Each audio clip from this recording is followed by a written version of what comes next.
Hello, मेरा नाम कृष्ण है और चलो महाभारत शुरू करते हैं पढ़ने की। आज हम पढ़ने वाले हैं electric field due to a point charge कि जो पॉइंट चार्ज होता है उसकी वजह से हम इलेक्ट्रिक फील्ड पढ़ने वाले हैं। तो सबसे पहले तो मैं पॉइंट चार्ज के बारे में पता होना चाहिए कि पॉइंट चार्ज क्या होता है। जैसे जब हमने 11वीं क्लास में कोई मोशंस पढ़ रहे थे तो हमने समझा था कि पॉइंट ऑब्जेक्ट क्या होता है। अगर नहीं आता तब भी कोई दिक्कत नहीं, यहाँ बहुत ही बेहतरीन तरीके से समझाएंगे। अगर कोई भी आईआईटी नीट इन सब की प्रिपरेशन कर रहा है तो 11वीं क्लास के कुछ टॉपिक हैं वो स्ट्रॉन्ग कर लेना। मैंने एक वीडियो में टिप्स ट्रिक एंड टेक्निक उन सब में सब कुछ बताया कौन कौन से तुम्हें फिजिक्स में, केमिस्ट्री या मैथ में, इन सब में तुम्हें स्ट्रॉन्ग करने हैं, तो वो सब भी देख लो ताकि हेल्पफुल हो जाएगा कि अगर 11वीं क्लास जिसकी बिगड़ गई हो तो उससे वो इम्पोर्टेंट पॉइंट हैं, टॉपिक हैं जिससे तुम्हारी 12वीं क्लास भी अच्छी होगी और क्या बोलते हैं तुम्हारी जो भी जिस चीज़ की प्रिपरेशन कर रहे हो उसमें भी अच्छे नंबर आएंगे। क्योंकि फंडामेंटल मतलब जो बेसिक चीज़ है वो कुछ टॉपिक हैं जो पढ़ने ज़रूरी होते हैं, चाहे फिजिक्स हो, केमिस्ट्री हो, मैथ हो। तो यहाँ हम बात करने वाले हैं पॉइंट चार्ज के बारे में। पॉइंट चार्ज के बारे में बात करेंगे, पूरा करेंगे, घबराने वाली बिल्कुल बात नहीं है। देखो पॉइंट चार्ज, आखिरकार इस पॉइंट चार्ज है तुम्हारे दिमाग में सबसे पहले एक बात आ गई। पॉइंट चार्ज मतलब very small charge, small charge है, मतलब जिसकी वैल्यू बहुत कम हो। वैसे एक बार बता दें, पॉइंट चार्ज एक हाइपोथेटिकल कॉन्सेप्ट है। इसका मतलब होता है कि कोई चार्ज एक पॉइंट पे रखा हुआ है, उसे कहते हैं पॉइंट चार्ज। जनरली इलेक्ट्रॉन को हम लोग कंसिडर करते हैं पॉइंट चार्ज की तरह, लेकिन कहीं कहीं हम लोग और जगह को भी कर लेते हैं। जैसे 2 कूलम ले लिया, 5 कूलम ले लिया, जहाँ अगर तुमसे बोल दिया जाए कि पॉइंट चार्ज है तो वहाँ पॉइंट चार्ज मान लेना। आखिरकार फिर भी तुम्हारे दिमाग में रह गया कि फिर पॉइंट चार्ज बोलते कैसे हैं। देखो फिजिक्स में एक चीज़ बहुत गजब की है, वो है किसी न किसी के रिलेटिव में। अगर मैं तुमसे पूछूं कि बताइए डॉट कहाँ रखा हुआ है, कौन सी साइड रखा है, तुम सबसे पहले इसका रेफरेंस खोजोगे। तुम कहोगे इससे राइट हैंड साइड रखा है, इस कोने से रखा है लेफ्ट हैंड साइड में। ऐसे देखो पॉइंट चार्ज होता है। जैसे मान लो ये चार्ज रखा हुआ है और यहाँ से लेके यहाँ तक की दूरी है 1 किलोमीटर, और इस पॉइंट चार्ज की मान लेते हैं साइज। देखो जिसके पास चार्ज है उसके पास मास, और जिसके पास मास है उसके पास कुछ ना कुछ तो शेप साइज है। और इसकी साइज़ मान लेते हैं हम स्क्वायर टाइप का, वो मान लेते हैं 1 सेंटीमीटर। तो इसकी साइज़ इतने डिस्टेंस के कंपैरिजन में तो बहुत छोटी है। जब ऐसी पॉसिबिलिटी हो जाती है तो हम बोलते हैं पॉइंट चार्ज। जैसे तुम इतने बड़े होते हो, एक छोटी सी चींटी होती है, हम लोग चींटी से क्या बोलते हैं कि एक पॉइंट ऑब्जेक्ट है, पॉइंट एनिमल है, एक पॉइंट लिविंग थिंग है, मतलब कितना छोटा है। लेकिन दो चींटी आपस में बात ये थोड़ी होगी बेटा तुम पॉइंट हो, तुम पॉइंट चींटी हो, मैं तुमसे बड़ी हूँ, नहीं ना। इंसान के रेफरेंस में छोटी है लेकिन चींटी चींटी में तो बराबर है। तो आखिरकार देखना पड़ता है कि हम रेफरेंस किसके में ले रहे हैं। और यहाँ बताएं कि हम लोग आइरिडोप के भी क्वेश्चंस करेंगे। देखो मैंने देखा है कि जैसे ही मैं आइरिडोप के क्वेश्चन कराता हूँ आधे बच्चों की सांस फूल जाती है, अक्सर फूल जाती है बायो जो लिए हैं। एक बात बताऊँ बेटा, जो लोग कहते हैं ना कि मुझे फिजिक्स की सब कुछ आते हैं, थ्योरी मेरी समझ में आ जाती है लेकिन क्वेश्चंस नहीं कर पाता हूँ, यकीन मानो जो क्वेश्चंस नहीं कर पाते, न्यूमेरिकल नहीं कर पाते हैं, इसका मतलब होता है कि उन्हें वो कॉन्सेप्ट अच्छे से नहीं आता है। आइरिडोप कठिन नहीं है, उसमें थोड़े अलग तरीके से क्वेश्चन पूछे जाते हैं बस। मतलब उसमें बहुत सारी चीज़ नॉलेज तुम्हारी यूज़ करी जाती है उसमें समझा एक क्वेश्चन करने के लिए। और तुम आजकल वही जानते हो कि F=ma होता है, मास दिया एक्सेलरेशन निकालना है। वहाँ ऐसा नहीं होता, वहाँ ये दिया रहता है कि इलेक्ट्रिक फील्ड की वैल्यू दी रखी है और बताओ बेटा एक्सेल और डिस्टेंस टाइम कितना लगेगा। इस टाइप मतलब थोड़ा मतलब ऐसा है जैसे अगर फिजिक्स से मोहब्बत है तो आइरिडोप पे क्वेश्चन करने मज़ा आएगा, जब सॉल्व कराएंगे उसे देखने में मज़ा आएगा। देखो अब इतना तो अपन करनी है पॉइंट चार्ज। देखो अपन ने समझ गया कि आखिरकार पॉइंट चार्ज किसे बोलते हैं।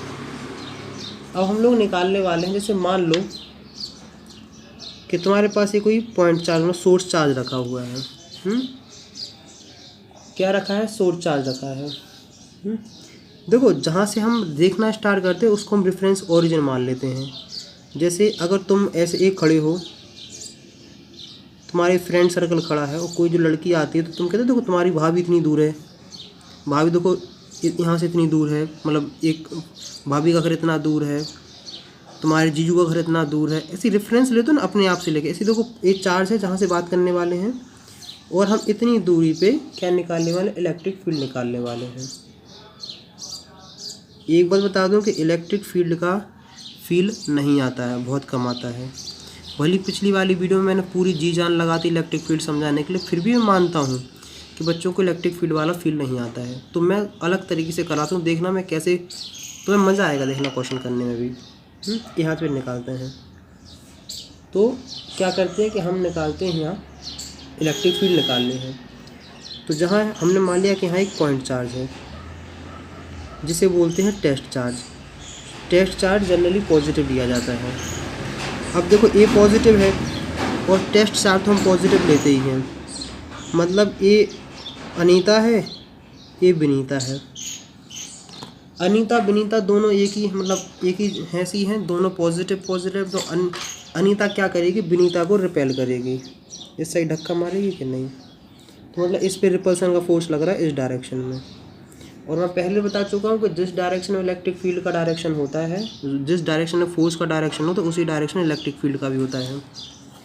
देखो इन दोनों के बीच की दूरी है r, मतलब इसको ओरिजिन मानना है तो पोजीशन वेक्टर रहा ए से लेके बी तक की जो डिस्टेंस है वो पोजीशन वेक्टर है। जैसे अगर मान लो ए रहे, ए चार्ज रखा हुआ है ओरिजिन पे, ए रखा है तुमसे कितने दूरी पे, 7 मीटर पे, तो ये हो जाएगा 7,0, क्योंकि तुम्हारा पॉइंट है 0,0। तो यहाँ से लेके यहाँ तक हो जाएगा 7i, जो वेक्टर होगा वो 7i हो जाएगा। अपन ने इतना पढ़ लिया है। ये बता इन दोनों के बीच में फोर्स कैसा होगा, तुम तो इसके बारे में तो जानते हो कि 1/4πε0 Q1 Q2 upon r²। Vector में लिखना है 1/4πε0 Q1 Q2 और नीचे वो r², मतलब इन दोनों के बीच की दूरी का स्क्वायर इनटू यूनिट वेक्टर ये रहा है। कन्फर्म। इसको लिख दिया क्या, किस में हमने, वेक्टर फॉर्म में। जहाँ r क्या है, ये है यूनिट वेक्टर। यूनिट वेक्टर का क्या काम है, यूनिट वेक्टर को रिस्पॉन्सिबल होता है डायरेक्शन बताने में। इतनी क्वांटिटी बताती है मैग्नीट्यूड के बारे में, इतनी बारी क्वांटिटी बताती है डायरेक्शन के बारे में। तो ओवरऑल हम क्या बोलते हैं, वेक्टर क्वांटिटी हो गई है। अब देखो हमें क्या निकालना है, हम इस पॉइंट को बोलते हैं B point.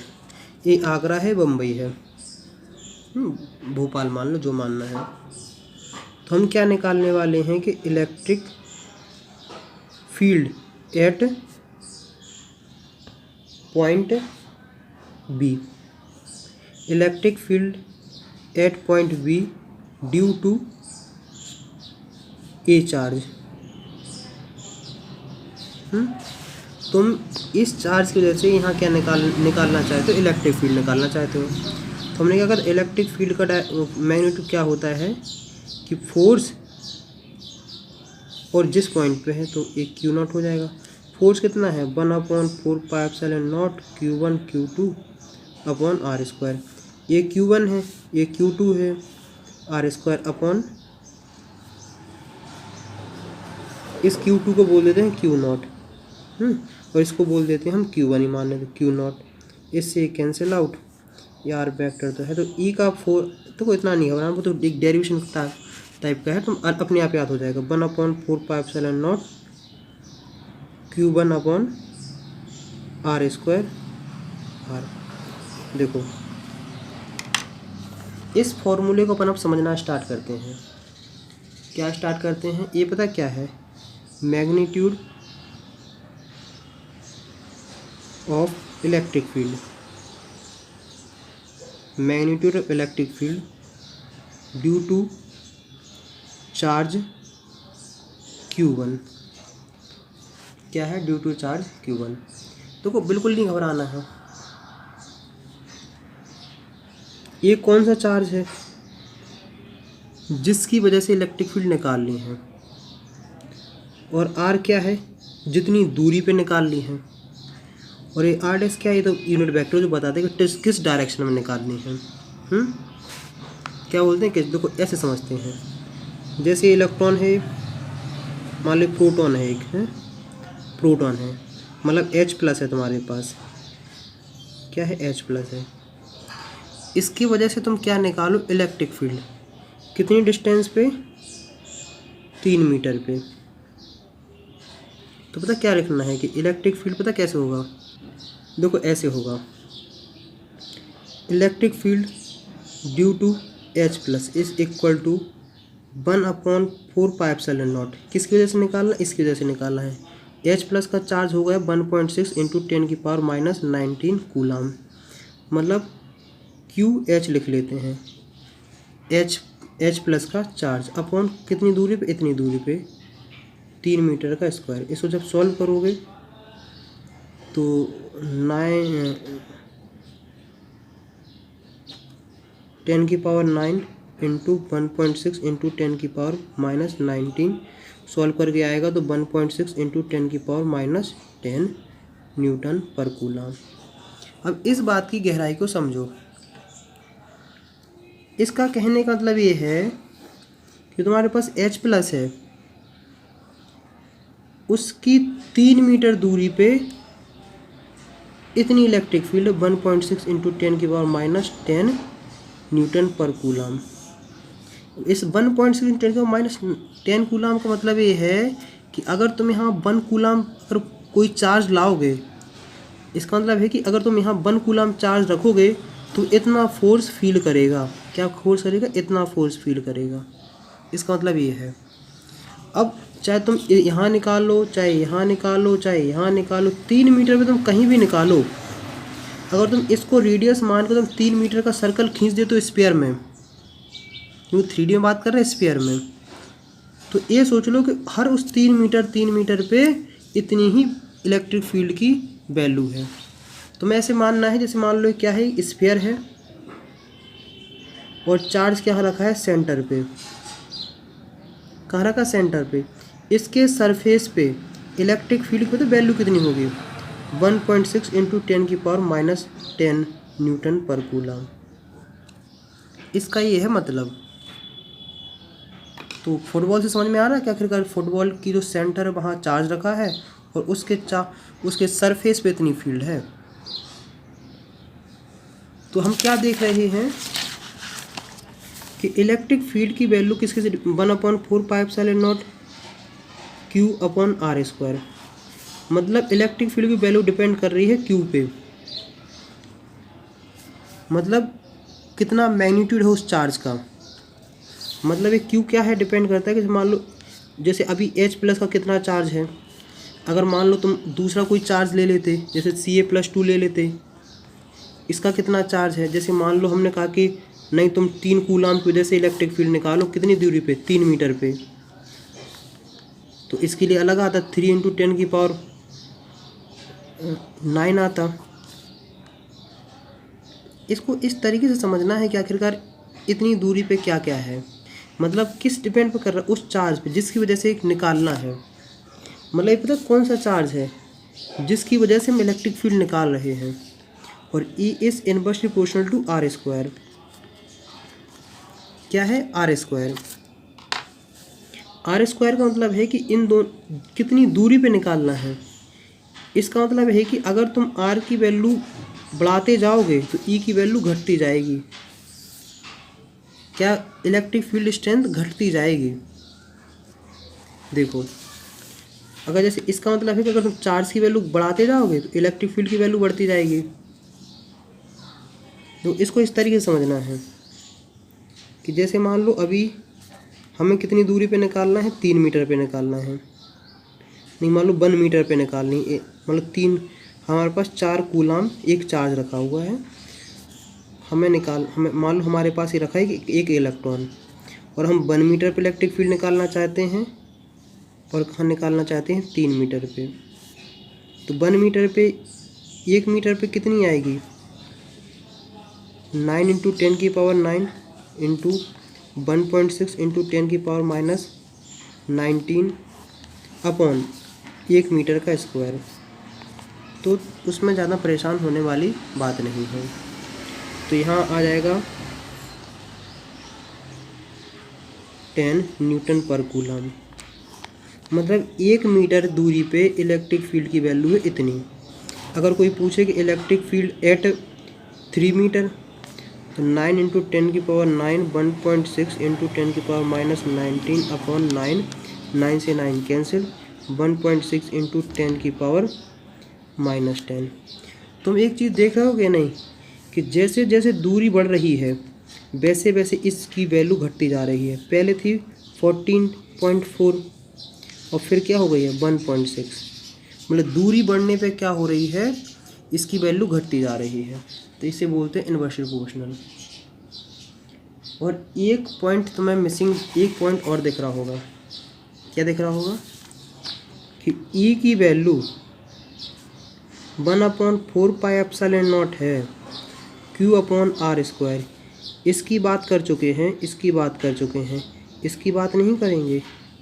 ε0 permittivity of free space, जो ये बताता क्या, जो ये इस बारे में इंफॉर्मेशन देता है कि आखिरकार किस मीडियम में बात कर रहे हैं। हमने मान लिया कि चार्ज भी सेम है, आर की वैल्यू भी सेम है। अगर हम मीडियम चेंज कर देंगे तो इलेक्ट्रिक फील्ड की स्ट्रेंथ भी चेंज हो जाएगी। जैसे स्पेस में मान लो ई की वैल्यू कितनी है 800 न्यूटन पर कूलम। कहाँ है स्पेस, वैक्यूम में। मान लो कोई चार्ज रखा है इस पे है, इतनी दूरी पे उसकी इतनी है। मान लो कोई चार्ज है और हमने देखा कि इतनी दूरी पे इसकी है 80 इंटू 10, मतलब यहाँ से लेके यहाँ तक की दूरी मान लेते हैं 5 मीटर। मतलब ए से लेके चार्ज ए की वजह से 5 मीटर पे कितना है 800 न्यूटन पर कूलम है। समझ गए कि नहीं। अब देखो यही चीज़ ली और हमने पानी में रख दी। पानी में चार्ज की वैल्यू नहीं बदली है, चार्ज जितना था उतना ही रहा, चार्ज जितना था उतना ही रहा। और हमने कहा निकालो अब 5 मीटर दूरी पे। तो 5 मीटर दूरी पे पता ई की वैल्यू क्या आएगी, ई डैश की 80 न्यूटन पर कूलम। चार्ज वही है, डिस्टेंस वही है, मीडियम चेंज होने से इलेक्ट्रिक फील्ड की वैल्यू चेंज हो गई है। इलेक्ट्रिक फील्ड हो जाती 80 गुना कम पानी में। जैसे फोर्स 80 गुना कम होता है ऐसी इलेक्ट्रिक फील्ड हो जाती है। ये सोच लो कि इलेक्ट्रिक फील्ड फोर्स से ही रिलेटेड है। तो जब भी तुमसे कहीं पूछा जाए, क्या पूछा जाए, देखो मैं ऐसे करता था। जैसे मुझसे कोई पूछा कि मान लो ये तुम्हारे पास 7 कूलम चार्ज है, तो मैं यहाँ से लेके यहाँ तक के 9, इसे अपन कितना रख लेते हैं 27 रखते हैं। 9 मीटर दूरी पे तुम्हें क्या निकालना, इलेक्ट्रिक फील्ड निकालना है। तो घंटा इलेक्ट्रिक फील्ड तो मेजर होनी भी नहीं है अपन को कि इलेक्ट्रिक फील्ड क्या, क्योंकि इलेक्ट्रिक फील्ड लाइन्स वाइन्स फलाना ठिकाना। हम कहते थे कि इसको मानो ए और इसको मानो बी, और यहाँ हम एक रख लेते थे 1 कूलम। तो हम ये सोचते थे कि इस चार्ज की वजह से इस पर कितना फोर्स लगेगा बस। तो अपन ऐसे सोचते थे कि अपन थोड़ा अलग तरीके से काम करते थे। देखो एफ इक्वल टू क्या होता था, F/Q होता है ना, QV। तो अपन ऐसे करते थे कि E इक्वल टू 1/4πε0। मतलब दिमाग में हम फोर्स सोचते थे लेकिन फॉर्मूला लगाते थे इलेक्ट्रिक फील्ड का, ताकि फोर्स फील हो रहा है कि आखिरकार हाँ 9 मीटर पे हम 9 मीटर पे पता लगाना कि बी पे कितना फोर्स लग रहा है। तो यहाँ क्या रख लिया 27/9 का square, 9 into 10⁹, 27, 9 into 9, 3 into 10⁹ newton पर कूलम। हम ये सोचते थे कि अच्छा ये जो चार्ज है उस पर इतना फोर्स लग रहा है। कई बार अगर तुम लोग इस तरीके से ना सोच पाओ, देखो जैसा मेथड है वैसे सही समझना है। या फिर ऐसा समझ लो कि पहले एफ निकाल लो, एफ नेट। तुम सबसे पहले निकाल लो इस पॉइंट पे फोर्स कितना है कि फोर्स कितना है। तुम कहोगे कि 1/4πε0, 27 और 1, अपनी मर्जी से 1 मान लो, 2 मान लो, जितना मान लो उतना मान सकते हो, अपॉन इन दोनों के बीच की दूरी स्क्वायर। तो 3 इंटू 10⁹ न्यूटन आ जाएगा। क्या जाएगा, इतना आ जाएगा। फिर ई नेट पता क्या होती है, एफ नेट अपॉन जो चार्ज लिया था QB। 3 इंटू 10⁹ आया अपने पास, क्यू बी कितना था, 1 कूलम था, 3 × 10⁹ न्यूटन पर कूलम हो गया। लो, जो तरीका सही लगे किसी को, अगर E = 1/4πε0 वाला सही लगे वो कर लेना, जिसको जिस तरीके से सही लगे उस तरीके से कर लेना। मैं कंफ्यूज नहीं कर रहा हूँ, मैं इस तरीके से सोचता था, अपनी सोच बता रहा हूँ, तो मैं जैसा लगे वैसा कर लेना। तो मुझे देखो, तो इसी को वो अभी अपन के पास बहुत कुछ पढ़ने के लिए है। क्या पढ़ने के लिए है? अपने पास बहुत ही कुछ पढ़ने के लिए है। इसी को हम इलेक्ट्रिक फील्ड को हम लोग पता क्या बोलते हैं सिमेट्रिक फील्ड। सिमेट्रिक फील्ड या फिर बोलते हैं रेडियल फील्ड। क्योंकि अगर तुम देखोगे तो ये देखोगे चार्ज है, इसके तुम हर जगह सिमेट्री सी देखने को मिलेगी। तो इसलिए इसको देखते हैं, कहते हैं हम सिमेट्री। अगर नहीं आया समझ में तो कोई ज़्यादा परेशान हो ना, न्यूमेरिकल करने आने चाहिए। आखिरकार तुम्हें हैंडल करना आना चाहिए कि हम इस क्वेश्चन को कैसे करते हैं। अब हम पढ़ने वाले हैं electric field due to a system of point charges. या फिर बोल सकते हैं कि अगर बहुत ढेर सारे तुम्हारे पास चार्जेस हैं तो तुम कैसे कहीं इलेक्ट्रिक फील्ड निकालते हो। मतलब अगर एक से ज़्यादा अगर चार्ज हैं तो किसी पॉइंट पे इलेक्ट्रिक फील्ड हम कैसे निकालेंगे, इसी चीज़ के बारे में जानना है। जैसे अगर हम मतलब इसी को कहते हैं प्रिंसिपल ऑफ सुपरपोजिशन। अगर जिसको प्रिंसिपल ऑफ सुपरपोजिशन फोर्स वाला समझ में आ गया होगा, फोर्स वाला आता होगा, तो इलेक्ट्रिक फील्ड में तो कुछ भी कठिन नहीं लगेगा। अगर तुम चाहते हो कि तुम्हारा 12th क्लास का अच्छा स्ट्रॉन्ग बेस बने, मतलब अच्छा रहे, तो वेक्टर की नॉलेज तुम्हें अच्छी खास थोड़ी बहुत होनी चाहिए। वेक्टर मतलब कि कब रिजोल्यूशन करने है, कैसे काम करना हो फोर्स की। मैंने एक वीडियो बना रखी है कि इसमें बताया कि आखिरकार इनिशियली तुम्हें कौन कौन से 11th क्लास के और कौन कौन से टॉपिक तुम्हें कवर करने चाहिए। तो अगर उस वीडियो को जाकर सर्च करोगे, देखोगे, तो तुम्हें वो बेहतरीन तरीके समझ में आएगा कि 11th क्लास के कौन कौन से टॉपिक ज़्यादा इंपॉर्टेंट है जो 12th क्लास में भी हेल्प करते हैं। क्योंकि जिसने अगर किसी ने भी कभी 11th क्लास कोई ढंग से पढ़ के नहीं आता, इसलिए उसी के बेसिस में बता रहा हूँ। जैसे देखो, अगर हम मान लेते हैं हमारे पास 2 चार्जेस हैं, अनीता और विनीता, और हम देखना चाहते हैं कि पी पॉइंट पे इन दोनों की वजह से इलेक्ट्रिक फील्ड क्या होगी।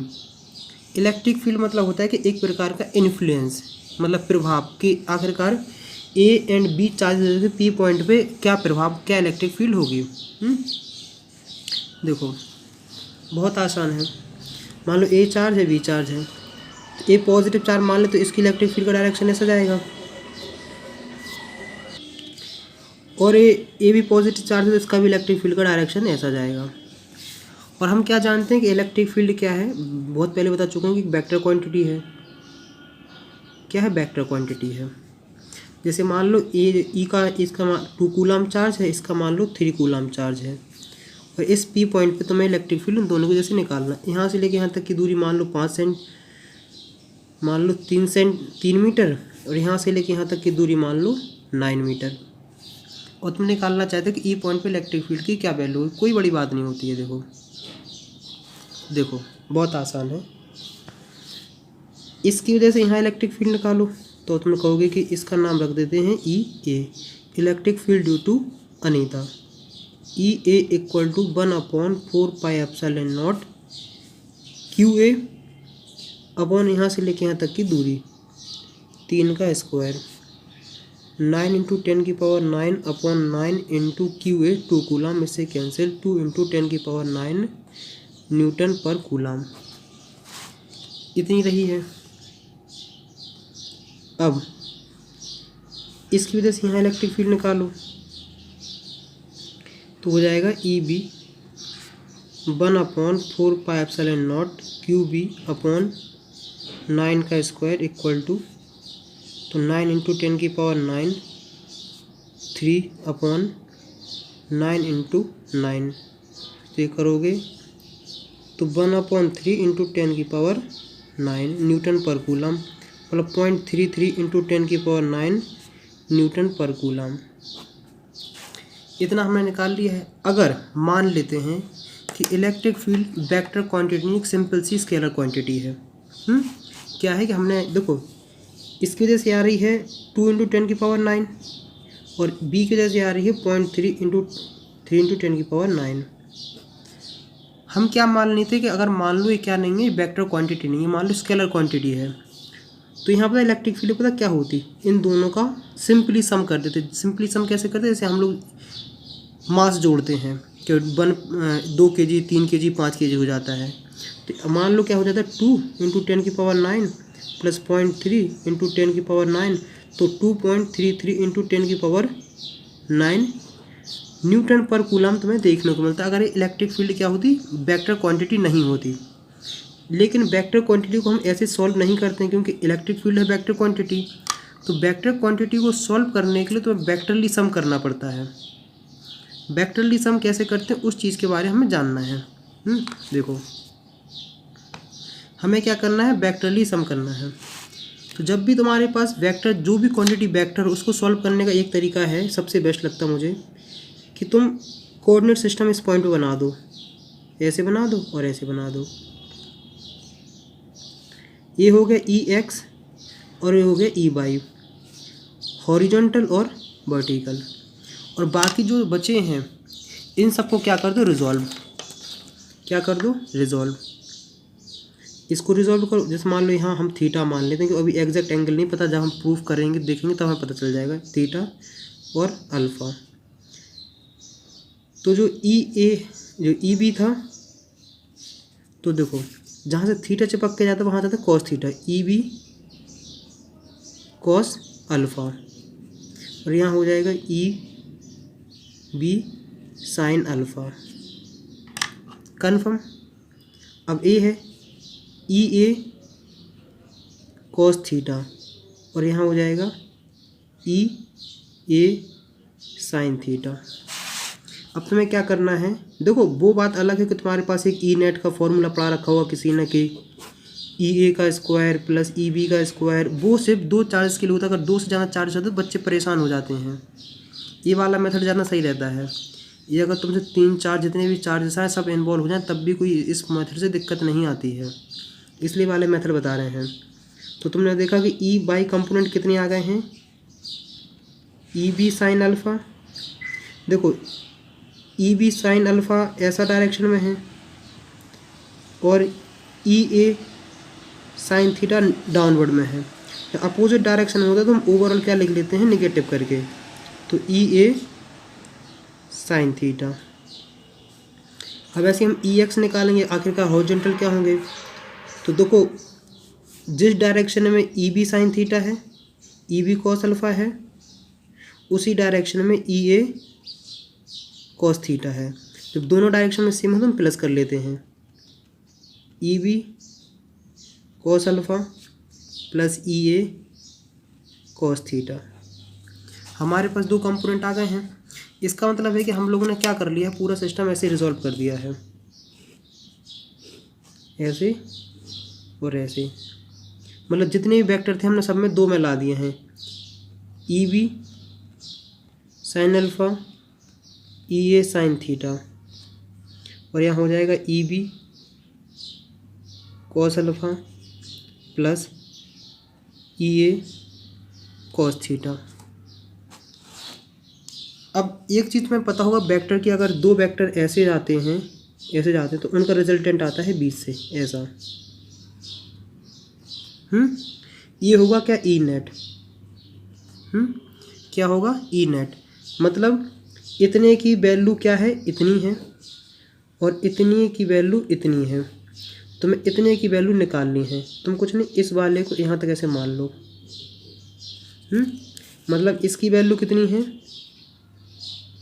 EB sine alpha minus EA sine theta. देखो इतने की वैल्यू है, मान लो 0 से AB, OA की डिस्टेंस है इतनी, इतनी की है इतनी, और तुम्हें इसको निकालना है। तुम सिंपल सा क्या लगाओगे, OB तो निकालना है, trigonometry, OB square equal to OA square plus AB का स्क्वायर, यहाँ से लेके यहाँ तक का स्क्वायर और यहाँ से लेके यहाँ तक स्क्वायर, इसके बराबर हो जाता है पाइथागोरस के। तो हम क्या लिखेंगे, ई नेट इक्वल टू क्या हो जाता है, अंडर रूट EX का स्क्वायर प्लस EY का स्क्वायर। इसमें हमें अल्फ़ा और थीटा पता नहीं, इसलिए हम एग्जैक्ट वैल्यू नहीं निकाल पाएंगे। अगर हमें पता होता तो हम निकाल भी लेते हैं। तो इतना रहा समझ में। अब देखो ई नेट कुछ ना कुछ एंगल बना रहा है, किससे बना रहा है, एक्स एक्सेस से। चाहे तुम यहाँ से ले लो चाहे यहाँ से ले लो, जिसके रिस्पेक्ट में लो कि वहाँ से हम कैलकुलेशन करना स्टार्ट करते हैं। मान लो यहाँ से लेके यहाँ तक कुछ थीटा बना रहा है, इसको नाम रख देते हैं बीटा। तो कितना थीटा बता रहे हैं, थीटा बताते हैं कि आखिर कौन से डायरेक्शन में है। तुम्हें कुछ नहीं करना है, 10 बीटा पढ़ बेटा पढ़, hard book, perpendicular upon base. Perpendicular क्या है, ई बाई, बेस क्या है, ई एक्स। ई बाई कौन से कंपोनेंट हैं, ई बाई हैं ई B sine alpha, E A sine theta, upon E x वाले कंपोनेंट क्या हैं, ई बी कॉस अल्फ़ा और ई ए कॉस थीटा। वैल्यू रखोगे तो हमारे पास थीटा की वैल्यू आ जाएगी। थीटा क्या करोगे, मतलब beta equal to 10 inverse E y upon E x. ये वाला मेथड ज़्यादा सही लगता है, ज़्यादा हेल्पफुल भी होता है। इस मेथड को अगर एक बार में समझ में नहीं है तो दोबारा जाके देखो तो ज़्यादा अच्छे से क्लियर हो जाता है। जब हमने इतना पढ़ लिया तो हम लोग क्या करते हैं, क्वेश्चंस करते हैं। क्वेश्चन करते हैं हम लोग एनसीईआरटी का। एनसीईआरटी क्वेश्चन है, काफ़ी अच्छा क्वेश्चन है। तो इतना तो तुम्हें याद होगा कि ई नेट की वैल्यू होती है F net upon Q not के बराबर होती है। बहुत सिंपल सा है। अब देखो इसको समझते हैं अपन कैसे। जैसे मान लो तुम्हारे पास दो चार्जेस हैं Q1 एंड Q2, उनका मैग्नीट्यूड है कितना, 10⁻⁻8 कूलाम। और मतलब Q1 का है 10⁻⁻8 कूलाम और Q2 का है -10⁸ कूलाम। मतलब अपने पास दो चार्जेस हैं, अनीता और विनीता, अनीता और बाबू। नेगेटिव है ना इसलिए अलग, दोनों अपोजिट चार्ज हैं लेकिन दोनों का मैग्नीट्यूड एक सा है। इन दोनों के बीच में दूरी है कितनी है, अनीता और बाबू में ए और बी में दूरी है 0.1 मीटर। कितनी दूरी है, 0.1 मीटर। तो इतना तो हो गया होगा क्लियर कि कितनी है दूरी है, 0.8 मीटर, 0.1 मीटर है। अब उन्होंने कहा है कि तुम्हें 3 जगह फोर्स की वैल्यू निकालनी है, मतलब 3 जगह इलेक्ट्रिक फील्ड की वैल्यू निकालनी है। सी पॉइंट पे, जस्ट इसके नीचे ए पॉइंट है और ए है, बी पॉइंट है। यहाँ से लेके यहाँ तक की दूरी है 0.05 मीटर। कितनी है, 0.05 मीटर। और यहाँ से लेके यहाँ तक की दूरी है 0.05 मीटर। मतलब जितनी दूरी यहाँ से इतनी है उसकी इतनी है। और यहाँ ए का चार्ज जो है वो है 10⁻⁻8 और इसका चार्ज है 10⁻⁻8 कूलम नेगेटिव का। यहाँ निकालना है, यहाँ निकालना है, यहाँ निकालना है। बहुत सिंपल क्वेश्चन, घबराना नहीं। देखो हमने क्या कहा था, तुम्हें बेसिक सी नॉलेज होना चाहिए किसकी, वेक्टर की। देखो ये पॉजिटिव है, इसका मतलब इलेक्ट्रिक फील्ड लगाएगा इस डायरेक्शन में। अनीता की इलेक्ट्रिक फील्ड की डायरेक्शन होगी इस साइड को। बाबू नेगेटिव है तो बाबू की इलेक्ट्रिक फील्ड की डायरेक्शन होगी टूवर्ड इट। क्या होगी, टूवर्ड इट। कन्फर्म। अब इसको अपन किसी भी 2 मेथड से कर सकते हैं। क्या कर सकते हैं, किसी भी 2 मेथड से कर सकते हैं। और हाँ, यहाँ से लेके यहाँ तक की दूरी है 0.1 मीटर और यहाँ से लेके यहाँ तक की दूरी है 0.1 मीटर। इसका मतलब है कि अगर हम देखें तो ये बन गया इक्विलेटरल ट्रायंगल, मतलब तीनों साइड इक्वल होंगे तो इक्विलेटरल ट्रायंगल। तो इसका एंगल 60, ए वाला एंगल 60 और ए वाला एंगल 60। अब देखो कन्फर्म है, ये है electric field due to Babu और ये है electric field due to Anita. इसको मैं दोनों मेथड से कराऊंगा, जो अभी हाल मैंने बताया वो एक दूसरे से होगा, जो भी तुम्हें सही लगे उससे कर लेना। देखो हमने क्या कहा कि यहाँ हमने लिया और कोऑर्डिनेट सिस्टम डेवलप कर दिया है। इतना और इतना। ये वाला एंगल पता कितना होगा, ये वाला होगा 60। क्यों, alternate interior angle, Z one जहाँ बनता है वो अल्टरनेट इंटीरियर एंगल होता है। 10th या 9th क्लास में तुमने पढ़ लिया होगा और उससे भी कभी पहले पढ़ा हो। ये वाला भी स्टार्ट हो गया होगा। इसका मतलब हमने बताया था कि जहाँ थीटा होता है उससे चिपक के जाता है cos theta, E B cos 60, और इसमें आ जाएगा ई बी साइन 60। कन्फर्म? बोलो हाँ या ना। हाँ।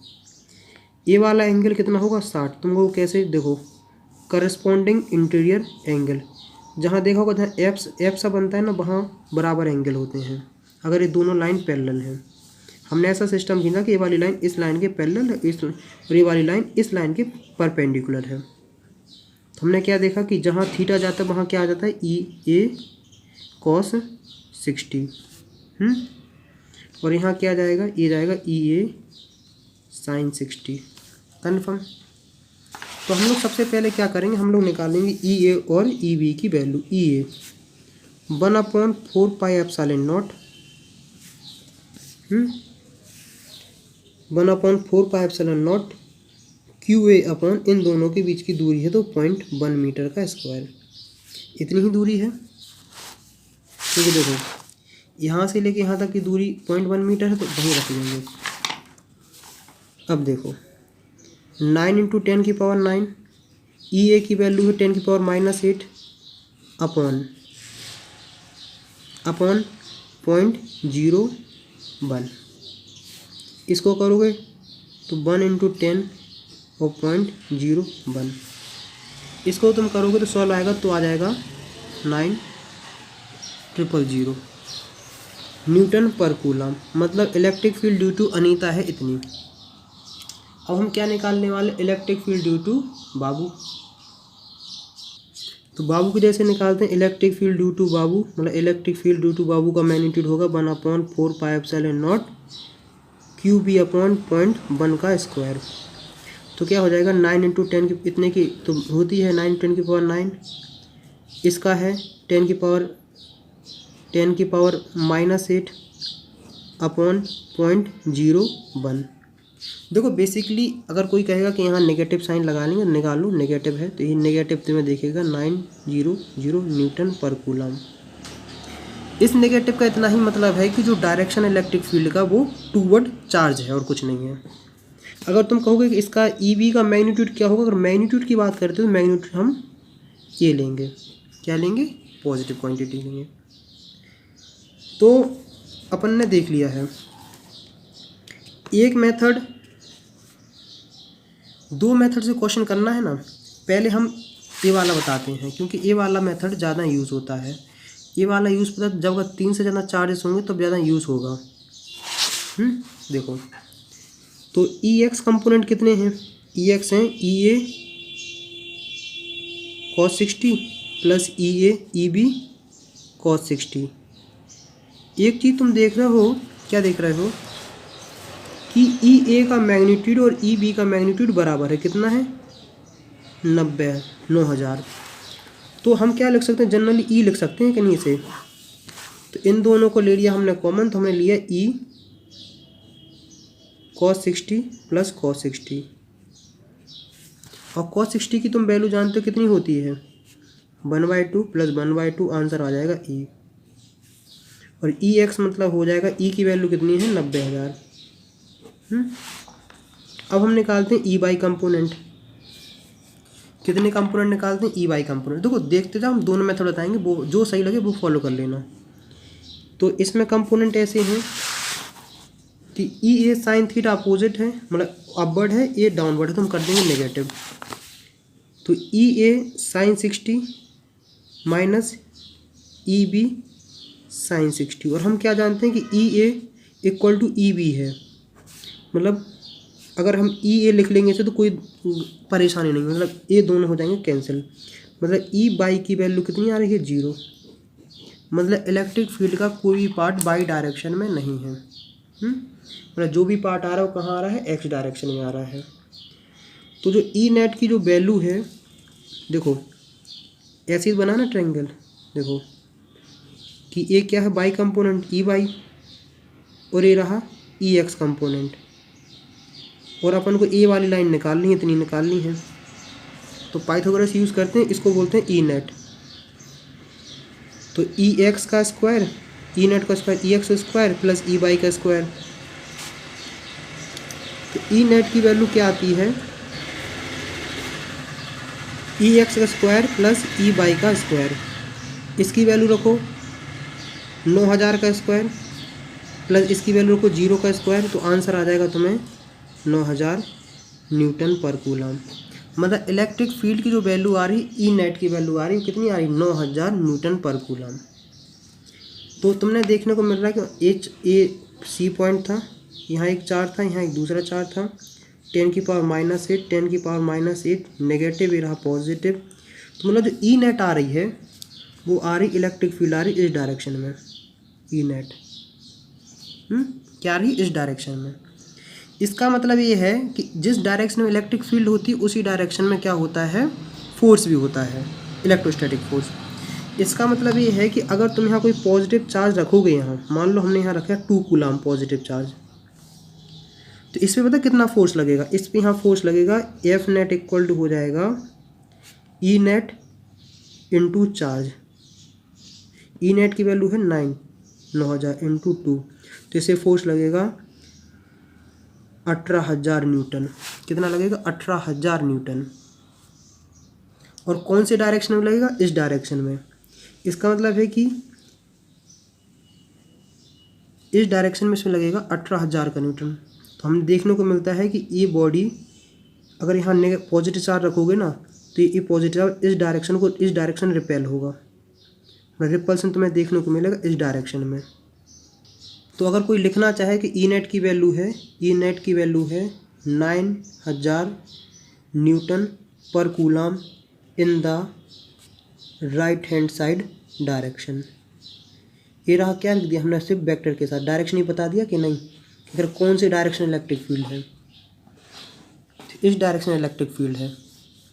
इस डायरेक्शन इलेक्ट्रिक फील्ड का मतलब है कि अगर यहाँ तुम पॉजिटिव चार्ज रखोगे तो पॉजिटिव चार्ज इस डायरेक्शन में जाएगा, और अगर तुम नेगेटिव चार्ज यहाँ रखोगे तो नेगेटिव चार्ज इसके यहाँ को अट्रैक्ट, इस डायरेक्शन में अट्रैक्ट होगा, इस लाइन में। तो यार आप क्वेश्चन कर लेते हैं, ये क्वेश्चन बना ही देते हैं अपन, क्या कर लेते हैं, क्वेश्चन अपन बनाते हैं। लेकिन यहाँ अगर क्वेश्चन बनाएंगे तो यहाँ चार्ज मूव कर जाएगा, चार्ज मूव करेगा तो इलेक्ट्रोस्टैटिक की आधी कहानी गड़बड़ा जाएगी। अगर मैंने इस हाइपोथेटिकल मतलब अपनी मर्जी से क्वेश्चन बनाया तो कई विद्वान लोग बैठे हैं यूट्यूब पे, तो मुझे कहेंगे कि यार क्या कुछ नहीं आता, कुछ भी पढ़ा दिया है। इसलिए इस क्वेश्चन को अपन बनाना नहीं चाहेंगे। बस इतना याद रखो कि अगर यहाँ नेगेटिव चार्ज रखोगे तो इस डायरेक्शन में यहाँ को अट्रैक्ट होगा, इस लाइन में आएगा नेगेटिव चार्ज। अगर तुम यहाँ पॉजिटिव चार्ज रखोगे तो पॉजिटिव इस डायरेक्शन में रिपेल होगा। इसका कहानी का मतलब है, मतलब कि फोर्स इस डायरेक्शन में लगेगा। थोड़ा हल्का फुल्का फील हो रहा होगा। अब दूसरा जो मेथड बताएंगे उसमें तुम देख के खुश हो जाओगे कि ई नेट इक्वल टू पता क्या होता है, E A square plus E B का square plus 2AA E B upon cos 60 cos theta. ये पता देखो, सुनो, मान लो ई ए है, ई बी है, और इन दोनों के बीच का एंगल है थीटा। तो इसको सिंपल से निकालते हैं। ई ए का मैग्नीट्यूड रखो, ई बी का मैग्नीट्यूड रखो, ए रखो। हमने देखा कि E square plus E square 2E square into cos 60। हाँ, अब बताओ कि यहाँ अगर तुमसे पूछा जाए कि इस वेक्टर में कितना एंगल है, तुम कहोगे 120। कितना है, 120। तो हो जाएगा ई बाहर निकाल लेंगे, 1 + 1 + 2 इंटू कॉस 120। 120 की अगर तुम वैल्यू निकालने जाओगे तो आएगी -1/2। -1/2 ये कैंसिल हुआ तो इसकी वैल्यू आ गई है ई नेट। मतलब ई नेट की वैल्यू जो तुम्हें देखने को मिलेगी वो ई आ रही है। देखो वेक्टर स्ट्रॉन्ग करना पड़ेगा, दिक्कत वेक्टर में आ रही मुझे पता है तुम्हें अगर यहाँ तक समझ में नहीं आया इसका मतलब तुम वेक्टर में कमज़ोर हो। वेक्टर स्ट्रॉन्ग करो, वेक्टर वाली जाके जो वीडियो देखो, जो 10th क्लास में 11th क्लास में जो पढ़ाई है उसको कवर करो। क्या करना है, वेक्टर तुम्हें कवर करना है। अगर तुमसे कोई पूछे कि इलेक्ट्रिक फील्ड का यहाँ कितना होगा, तो इसकी वजह से इलेक्ट्रिक फील्ड इस डायरेक्शन में ये नेगेटिव है ना, इसकी वजह से इलेक्ट्रिक फील्ड का डायरेक्शन होगा इस साइड। और इसकी वजह से इलेक्ट्रिक फील्ड का डायरेक्शन होगा इस साइड। करा देते हैं। देखो मान लो ए अनीता बाबू दोनों के बीच की दूरी है 0.1 मीटर। ये कोई चंडीगढ़ शहर है, क्या है, चंडीगढ़ शहर है। वहाँ इलेक्ट्रिक फील्ड की ई नेट की वैल्यू निकालनी है, कुछ नहीं है। ये नेगेटिव है, नेगेटिव 10⁻⁸। ये है रही पॉजिटिव 10⁸ -8 है। तो हम देखेंगे कि इसकी वजह से इलेक्ट्रिक फील्ड का डायरेक्शन इस साइड जाएगा, देख लिया है। और इसकी वजह से इलेक्ट्रिक फील्ड का डायरेक्शन आएगा इस साइड, ऐसा, मतलब ऐसा आएगा, ऐसा। तो सबसे पहले ई ए की वजह से इलेक्ट्रिक फील्ड का डायरेक्शन 1/4πε0 क्यू ए अपॉन इन दोनों के बीच की दूरी है 0.05 का स्क्वायर। तो करोगे ई ए की वैल्यू है 10⁻⁸, इतने की वैल्यू होती है 9 × 10⁹, इतने का हो जाएगा कितना, 25, 1 2 3, हो जाएंगे 4 0। इसको तुम जब सॉल्व करके लाओगे तो तुम्हें आराम से सिंपल सी वैल्यू देखने को मिल जाएगी। तो जो तुम्हें वैल्यू देखने को मिलेगी सॉल्व करोगे तो यहाँ 4 से मल्टीप्लाई करो, 4 से मल्टीप्लाई करो तो 3.6 × 10⁴ न्यूटन पर कूलम। अब ई बी की वैल्यू निकालोगे, यहाँ से लेके यहाँ तक की दूरी है 0.1 0.05। तो ओवरऑल यहाँ से लेके यहाँ तक की दूरी हो जाएगी, आर की दूरी हो जाएगी 0.15 मीटर। तो वही है 1/4πε0 क्यू बी अपॉन 0.15 का स्क्वायर। सॉल्व करोगे 9 × 10⁹, क्यू बी की वैल्यू रखो माइनस, और 15 का स्क्वायर होता है 225, तो 225 ये रहा। तब तुम सॉल्व करके लाओगे तो इसकी वैल्यू आएगी 4 × 10⁻³ न्यूटन पर कूलम। तो देखो सुनो, हमने देखा कि ई ए की वैल्यू है और ये रहा ई बी की वैल्यू। देखो अगर कोई यहाँ देखना चाहे नेगेटिव आ रहा है, नेगेटिव का जस्ट मतलब ये है कि ये अट्रैक्शन मतलब टूवर्ड चार्ज है। जो इस तरीके से तुम साइन शो कर रहे हो ना, वो इसी में निपट जाता है। अगर देखो सुनो, इसका मतलब इसके इक्विवेलेंट है ई ए माइनस ई बी, इन दोनों का मतलब एक ही है। और जो ई नेट की वैल्यू निकालते हैं वो हम ऐसे निकालते हैं कि ई ए प्लस ई बी। तो अगर तुम इसको लिखोगे तो क्या हो जाएगा, ई ए माइनस ई बी। और तुम इसको लिखना चाहोगे तो वो तो सिंपल हो जाएगा, अपोजिट डायरेक्शन हम नेगेटिव करते हैं, ई ए माइनस ई बी। अब इसमें तुम्हें देखने की ज़रूरत ये है कि हम ई ए माइनस ई बी करेंगे या करेंगे ई बी माइनस ई ए। दिक्कत इस जगह आ रही होगी। दोनों करके देख लेते हैं, घबराने वाली बिल्कुल बात नहीं है। देखो ई नेट की वैल्यू है, ई ए की वैल्यू बोलो 3.6 × 10⁻⁴। देखो 4 × 10⁻³ है ना, इसको 0.10⁻⁴ लिख सकते हैं, कोई बुराई नहीं है। इसका लिए बेसिक तुम्हें पता होना चाहिए इसे हमने कैसे लिखा है। देखो ई ए की वैल्यू लिख लिए, ई बी की वैल्यू रखोगे 0.4 × 10⁻⁴। तो ई नेट की वैल्यू आएगी 3.2 × 10⁻⁴। अब देखो तुमने करा अभी इस मेथड से, अब तुम कहोगे कोई कहेगा हम नहीं इससे करेंगे। E net equal to E B की वैल्यू बोलो 0.4 × 10⁻⁴, ई ए की वैल्यू बोलो 3.6 × 10⁻⁴। तो आंसर तुम्हें क्या देखने को मिलेगा, -3.2 × 10⁻⁴। तो अब तुम्हें इससे क्या समझ में आ रहा है, जो नेगेटिव साइन शो कर रहा है ना, ये नेगेटिव साइन जस्ट शो कर रहा है कि जो तुमने डायरेक्शन मान के चला था, तुमने पता है क्या माना है कि E B is greater than E A. तुम क्या मान के चल रहे हो कि E B is greater than E A. इसका मतलब है कि अगर ये जो बड़ा होता है उसके डायरेक्शन में ई नेट की वैल्यू आती है। तो तुम्हारे कहने का मतलब है कि ई नेट का डायरेक्शन है कौन से, इस डायरेक्शन में, ऐसे डायरेक्शन में। अगर नेगेटिव आ जाए है तो इसका मतलब है कि ई नेट का डायरेक्शन जो तुम ऐसा मान के चले थे वो नहीं है, जस्ट इसका अपोजिट है। मतलब ई नेट की वैल्यू है, डायरेक्शन है इस साइड में। ये थोड़ा समझ में नहीं आएगा, लेकिन उस चीज़ को दोबारा सुनना। मुझे समझ में आ रहा है कि नहीं आ रहा होगा तुम्हें समझ में, इसको दोबारा समझना। जैसे मान लो यहाँ तुमने क्या माना था, E A is greater than E B, मतलब बड़े में से छोटा माइनस करते हैं। तो इसमें तुम्हारे कहने का मतलब था कि ई नेट का डायरेक्शन उस डायरेक्शन में है जिस डायरेक्शन में ई ए का है।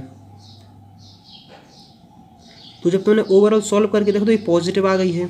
इसका मतलब है कि तुमने ई नेट का डायरेक्शन कैसा माना था, ऐसा माना था। अगर तुम ऐसी कंडीशन मान के चल रहे हो, उसका मतलब है कि इसका अगर तुम ऐसा मान के चल रहे हो, इसका मतलब है कि ई नेट का जिस डायरेक्शन में ई ए है उसी डायरेक्शन में ई नेट है। तो अब जो मान के चले तो वही पॉजिटिव वैल्यू आ गई। इसका मतलब ई नेट का डायरेक्शन होगा लेफ्ट हैंड साइड में।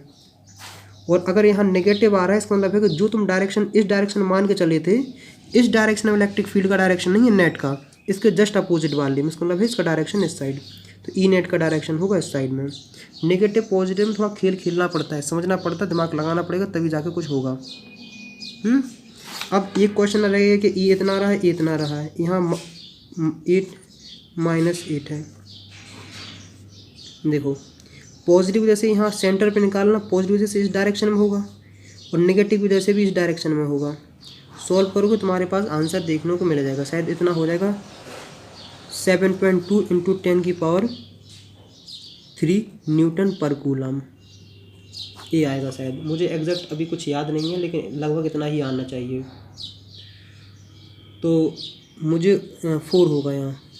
मुझे उम्मीद है कि यहाँ तुम्हें काफ़ी हद में समझ में आ गया, क्योंकि इसकी वजह से इलेक्ट्रिक फील्ड का डायरेक्शन होगा 3.6 × 10⁻⁴ न्यूटन पर कूलम, और इसकी वजह से होगा 3.6 × 10⁻⁴ न्यूटन पर कूलम।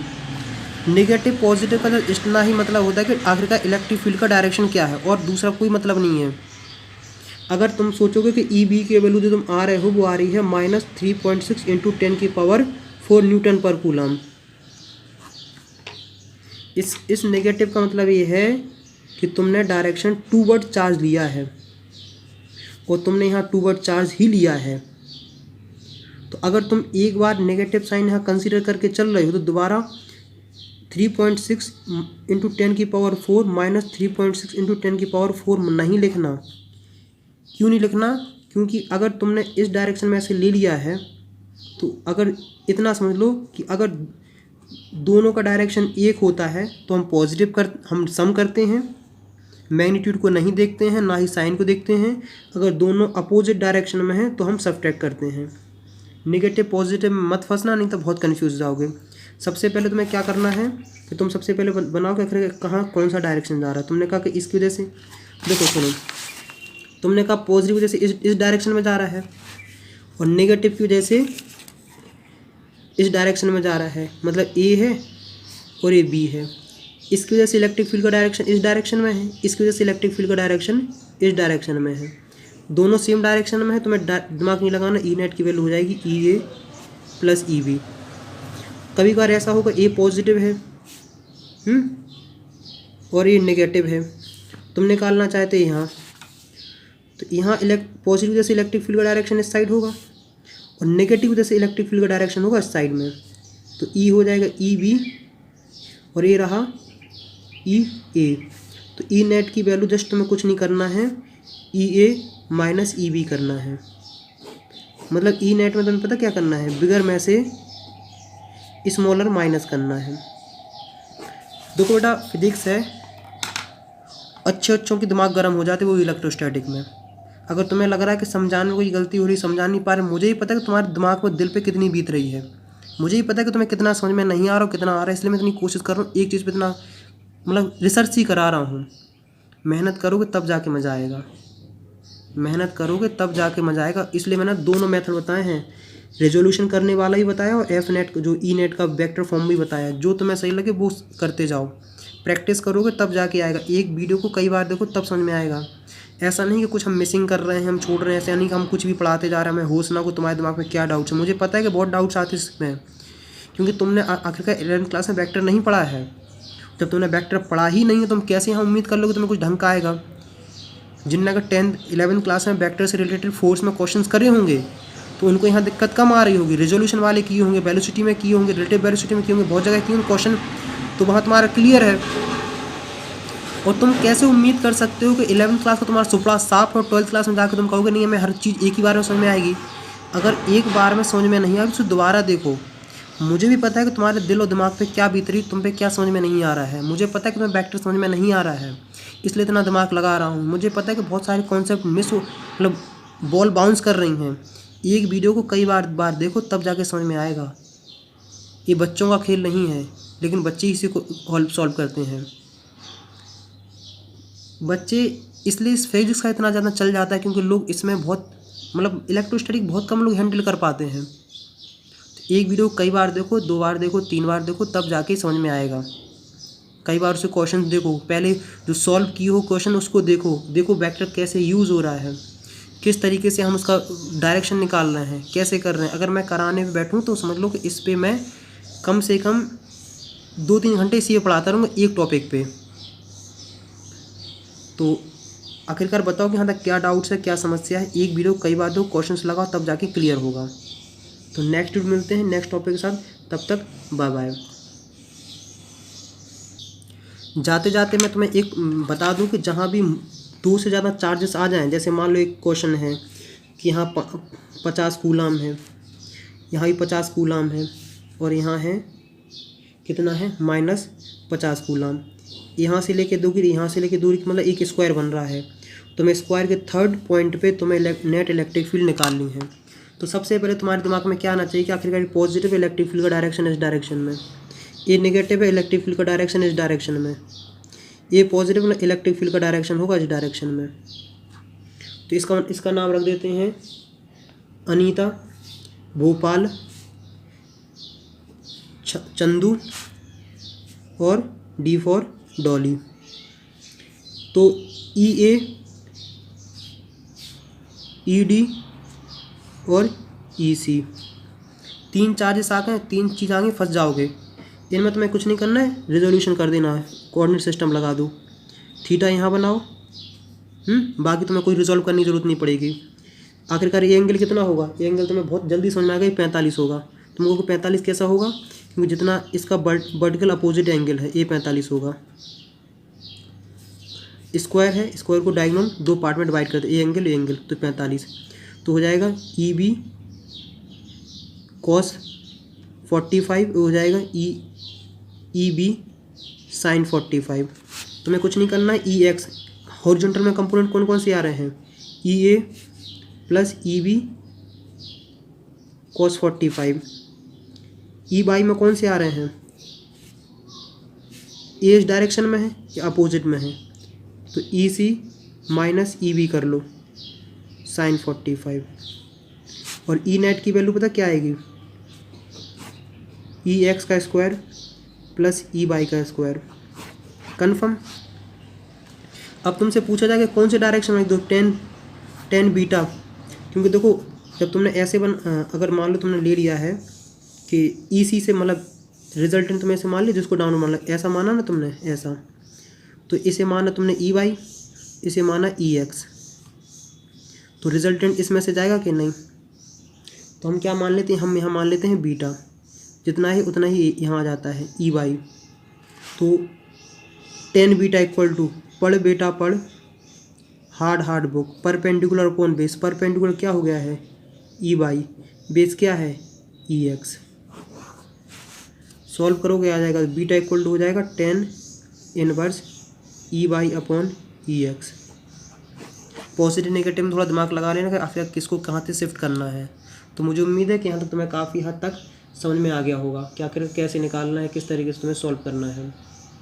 देखो क्वेश्चन जितने ज़्यादा करोगे उतना ज़्यादा तुम्हें समझ में आएगा, क्वेश्चन नहीं करोगे तुम्हें समझ में नहीं आएगा। बीटा की वैल्यू आई थिंक 25.5 आ जानी चाहिए, जो भी यार देख लेना, एक बार चेक करके देख लेना। तो नेक्स्ट मिलते हैं नेक्स्ट टॉपिक के साथ, करते रहो क्वेश्चन, तब जाके समझ में आएगा। तब तक बाय बाय।